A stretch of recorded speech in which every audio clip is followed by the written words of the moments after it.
ಶೈವನಂತೆ, ತುಳಸಿ ತೊಟ್ಟ ವೈಷ್ಣವನಂತೆ, ಕಾಳಿ ಕಂಡ ಶಾಕ್ತೆಯನಂತೆ, 10 ಮಕ್ಕಳ ತಂದೆಯಂತೆ, ಏನೂ ಇರದೆಡೆ ಇರುವನಂತೆ, ಇರುವುದೆಲ್ಲವೂ ಅವನದಂತೆ.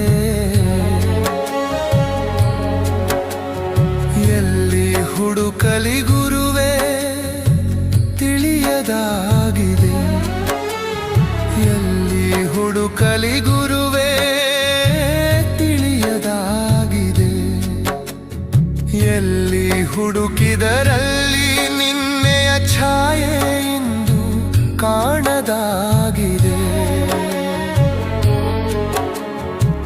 ನಿನ್ನ ಸ್ಮರಣೆಯ ಮಾಡಿ ಎನಗೆ ಸುಖವು ಇಂದು ಬರದೆ ಹೋಗಿದೆ.